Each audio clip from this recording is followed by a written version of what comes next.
We use that LiDAR to create a point cloud, which represents the space. And then we're able to take slices of that point cloud to actually create our floor plans, which is fundamentally the maps that the people engage in. A solution that goes both ways. I want to find my way to the building. Now, once when I get to the building, what's going to happen inside, particularly in a complex building. So that was the goal, to cover both bases. To be able to really quickly adjust the maps in accordance with the situation and to changing circumstances on the ground.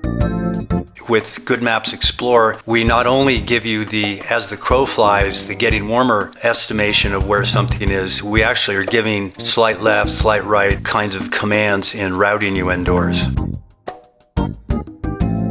Yeah, so they can reach out to me directly, Jose@goodmaps.com or info@goodmaps.com. And we'd love to talk to anybody who's excited about being a part of the GoodMaps community. Welcome to Blind Abilities. I'm Jeff Thompson. Today in the studio, we have the CEO and Chief Evangelist of GoodMaps. We have Jose Gaztambide and Mike May. How are you both doing? Great. Hey, how are you, Jeff? Good. Thanks for having us. You bet. Jose, I was reading some of your bio, and you have swam without a wetsuit the English Channel and to Alcatraz. That's pretty impressive. Yeah, that's right. Mike and I both have a taste for adventure in sports. I think that might have brought us together. And Mike, were you being chased, or did you decide to go downhill at 65 miles per hour? No, that was a choice. The hard part was actually overcoming the insurance companies that did not want a blind guy to go speed skiing in the U.S. So I actually ended up finding a place in Les Arcs, France that allowed speed skiing. They didn't really care. It was all downhill from there, right? Right. Well, we're here to talk about a new app that I just downloaded, and it's really cool. GoodMaps Explorer, and it's available on iOS and coming to the Android platform as well. And you guys have been developing this not only outdoor, but indoor navigation. Want to tell us about that? Yeah, absolutely. So for us, indoor navigation and indoor mapping is the new frontier. I think so many of us are accustomed to the Google Maps and the Apple Maps outdoor experience, and take for granted that we've really barely begun the process of mapping the indoors. Our company was started by the American Printing House for the Blind, and when they started us, they said, hey, we want you to push forward what is true at the moment of accessible navigation. And it became really apparent to us that the way to do that was to focus on indoor maps. And the more indoor venues we map, the more accessibility we bring to each one of those venues. Well, as you guys said on your website, that it's the most uncharted territory ever, the indoors. Yeah, that's exactly right. I mean, by some estimates, there are less than 1 million buildings across the world that have digital maps associated with them. And that's really kind of hard to believe. We are below 0.01% of buildings with maps associated. And our mission is to make a dent in that so that we can bring accessibility to every building. Mike, when I read Chief Evangelist, that's kind of a cool name. I like that. You've been around. I remember when the GPS came to a Braille note taker and there was GPS in it, but you formed Sendero Group and been working with navigation for the blind and visually impaired for years. Yeah, I've been evangelizing all of that time, really starting in 1994 at Arkenstone, and we discussed this new GPS thing and, what did it need to look like? What was our mission going forward? And the mission really was, there are two things that blind people, you can boil it down to: getting around and reading. And the reading part has been addressed by the internet and screen readers and so forth. But the getting around was something that was brand new. And part of the issue was really convincing O&M instructors, rehab counselors, and blind people themselves that there was a way to enrich your environment by knowing what was out there. What about all these print signs that sighted people get to see? What is our equivalent in terms of audio and Braille? And so I've been evangelizing that message ever since. And the ultimate goal really was, let's make it free and ubiquitous. And Explore really crosses that huge checkbox off, which is, let's make it free. Now, when we're talking GPS, I know there's always that last 30 feet, and that's where GoodMaps comes in, because in the reading that I've read, you can get it down to the 1.5 meters, around 5 feet. Is that so? Yeah, that's right. We've got a new camera-based positioning system. It doesn't rely on some of the traditional methods like Bluetooth. And the accuracy that we have seen so far averages about 1.5 meters over the course of a trip, and about 85% of the time under 2 meters over the course of that trip, which is really an unprecedented amount of accuracy for indoor navigation, and is the difference between a navigation system that you can trust when it tells you where you are versus one that you can't, and effectively becomes almost unusable. So for us, the breakthrough in indoor positioning is almost as important as the breakthrough on indoor mapping. Tell us about this breakthrough. I see that you're using LiDAR, which I thought was something fairly new, but I guess it's been around for a while. Using that instead of, well, you can't get the GPS signals in there. So usually I've seen like where people put beacons all around and it takes a lot of hardware to set up. But explain this breakthrough technology. Yeah, absolutely. So I think it's worth talking about kind of what the approach was in our space in accessible navigation and mapping a year ago, and what the approach for us is now. And it's really two components. The first one is mapping. Traditionally, what you would do is have a team of people walking through a space with lasers or with measuring sticks and taking measurements of walls and taking pictures, and they would spend a bunch of time collecting all this information on clipboards, on cameras, and then they would go to a computer and they would spend a couple of weeks literally just creating lines and attaching lines until they had a representation of the space that they collected. And there's two major issues with that. The first one is accuracy.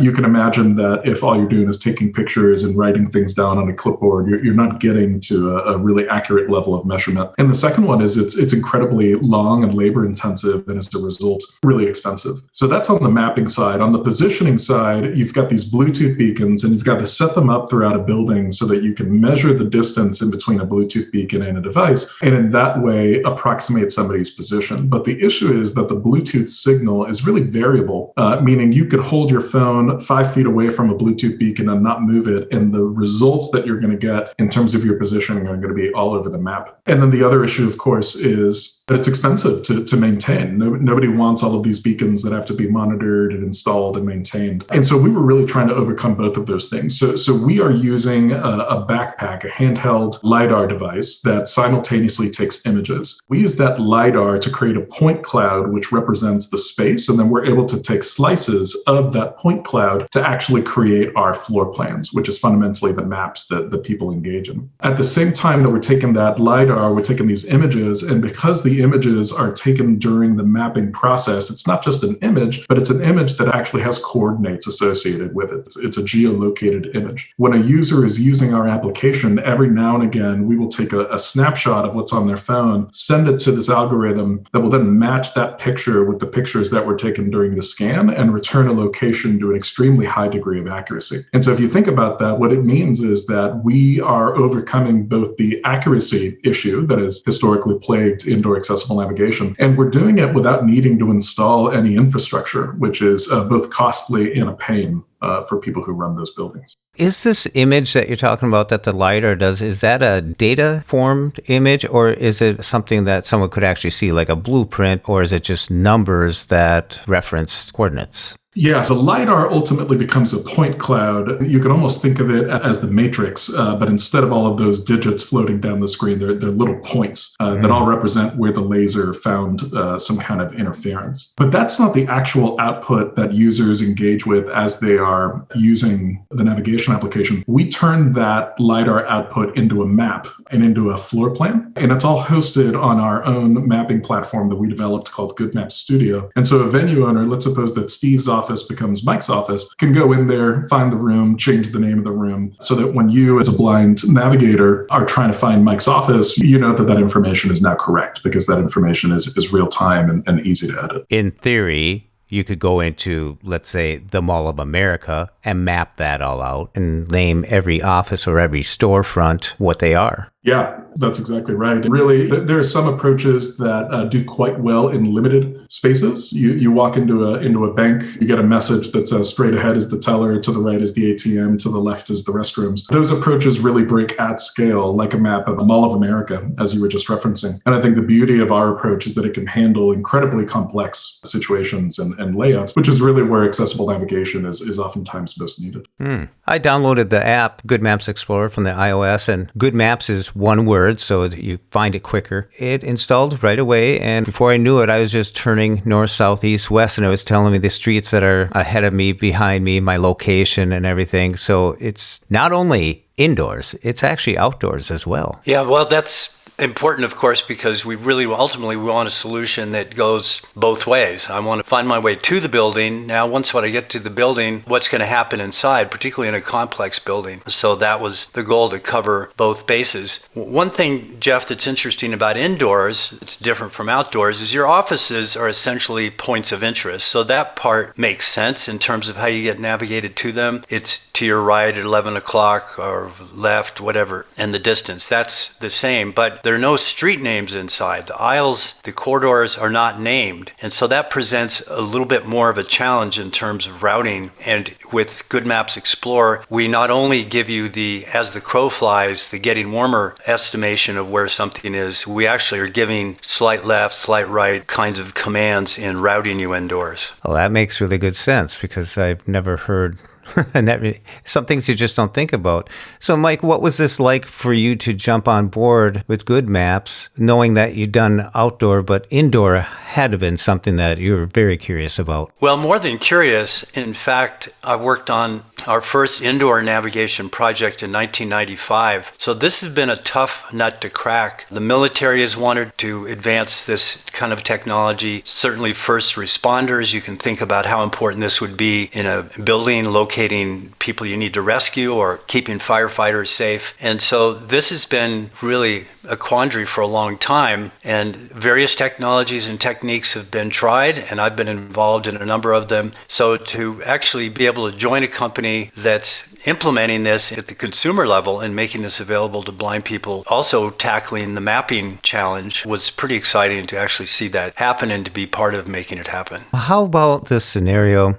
Okay, we're getting down to the 1.5 meters, and you're in a room now. Will this be able to detect a layout of a restaurant where chairs are tables? I mean, they all move. I guess I'm jumping way ahead, but I'm just digging down a little bit. How far are you or can you go with this? Well, it's all possible. That laser's picking up all of those details. So part of it is knowing what's there and did it move. But the other part is, how do you convey that information to the user? There's a sweet spot between too much information and not enough. And you don't want to be interacting in a room and the whole time your device is chattering away in your Bluetooth earpiece, giving you information while somebody's talking to you. I think there's the real world challenges like that are going to be as much of figuring things out with help from users as actually using the technology to figure out where those things are. Yeah, and to build on that, at the moment, Jeff, we have a partnership with Be My Eyes, the human in the loop provider. And so if you arrive at your room, let's suppose that it's a meeting room, you can call a Be My Eyes volunteer who can tell you where the available chairs are, the untaken chairs. I think there's some really exciting advancements in wearables, particularly with the Apple glasses and the Facebook glasses, that could eliminate or reduce the need for a human in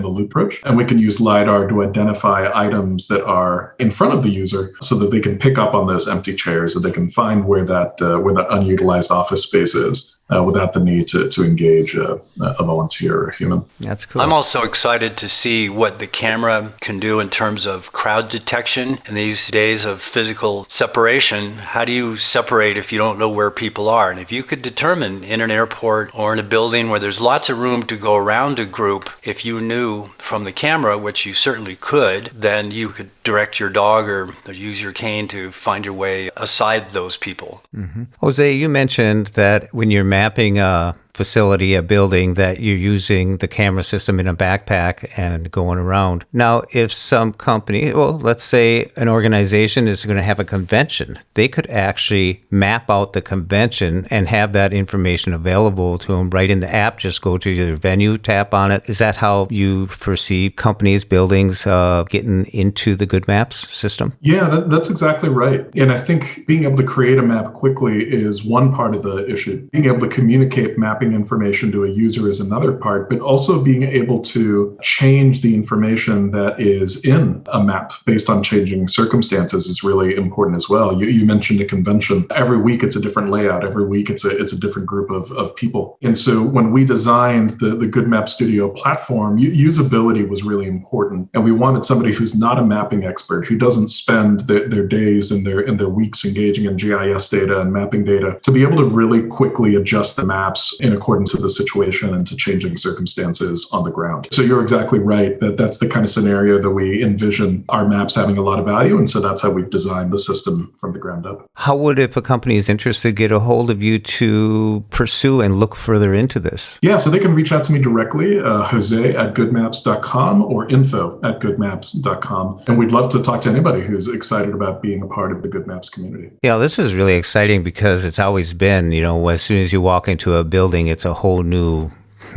challenge, I should say. There's ways of finding and all that, but having that information in the palm of your hand, especially when you can virtually do it, so you can actually have a good idea that, you're going to go to the left, it's on the left or on the right. That helps a lot a bit, but you can actually get the room number, the name of the room and everything like that virtually. I use GPS a lot like that in advance anyway, so I like the way you guys are approaching this for the user. Yeah, Jeff, and I'm sure a lot of your listeners are good, strong advocates. And so part of this is building the number of locations that have indoor navigation. So certainly identifying, and if you have contacts, putting those people in touch with us so we can then get buildings mapped that are of particular importance to your listeners. I mean, even supermarkets you can go into and have the aisles, even, all these things that, and with the use of Be My Eyes too, but having that map is pretty much key to know where you're going. Mike, you have a quote, I think, traveling hopefully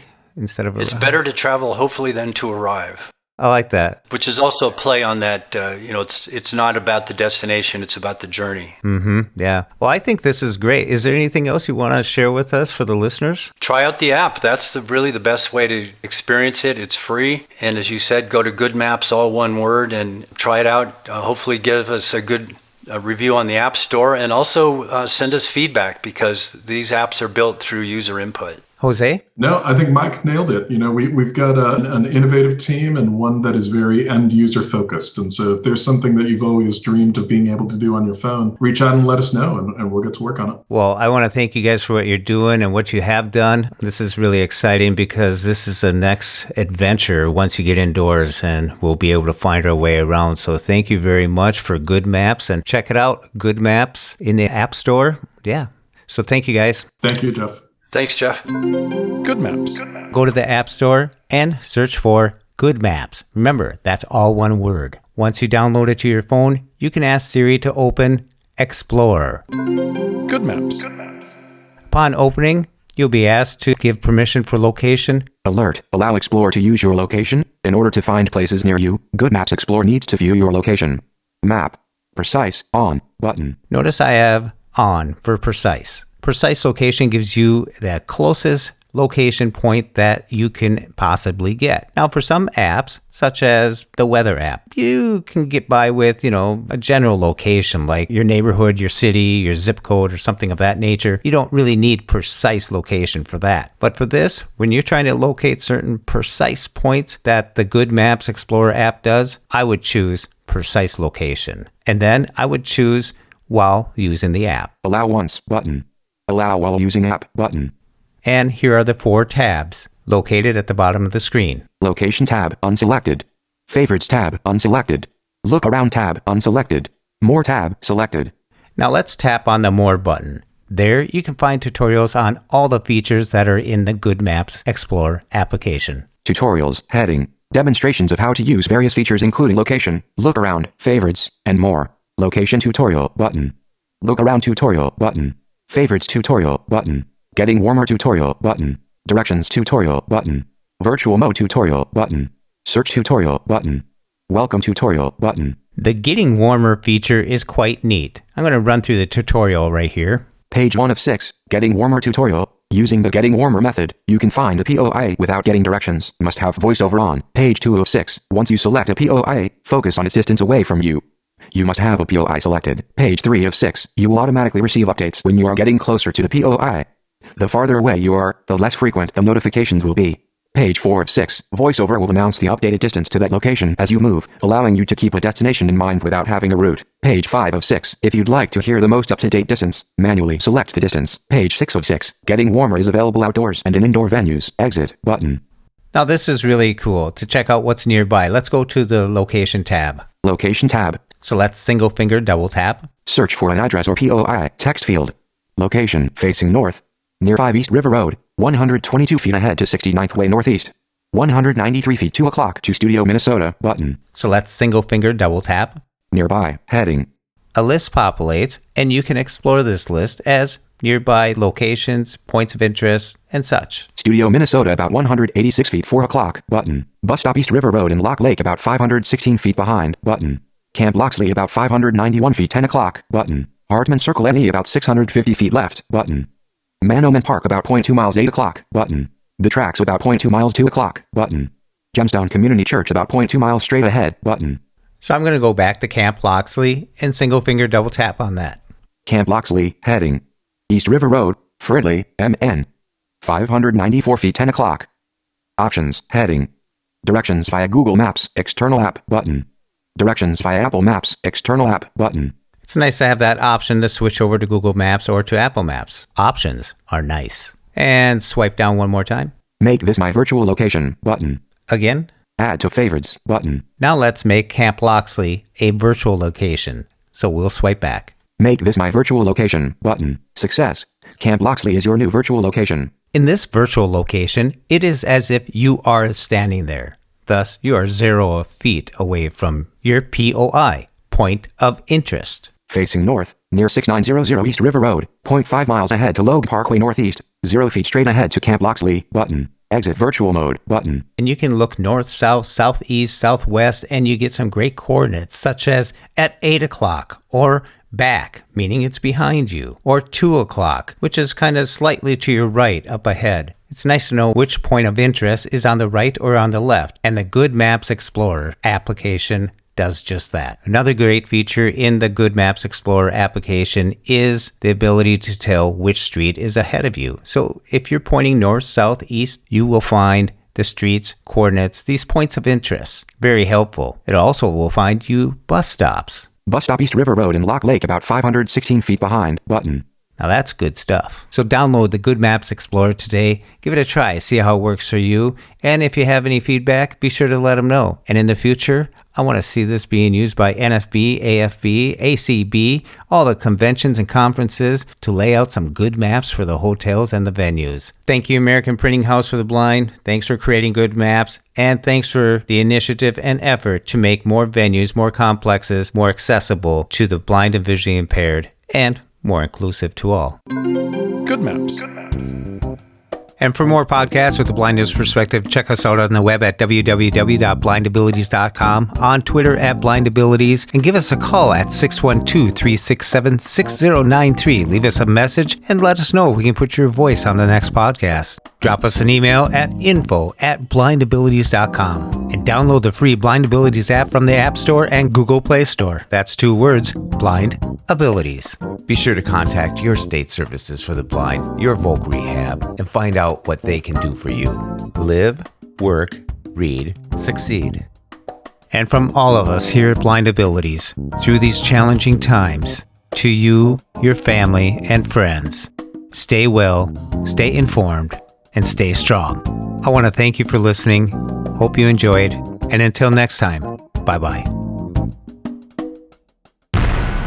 When we share what we see through each other's eyes, we can then begin to bridge the gap between the limited expectations and the reality of blind abilities. The realities of blind abilities. For more podcasts with a blindness perspective, check us out on the web at www.blindabilities.com, on Twitter at blindabilities. Download our app from the App Store, Blind Abilities, that's 2 words, or send us an email at info@blindabilities.com. Thanks for listening.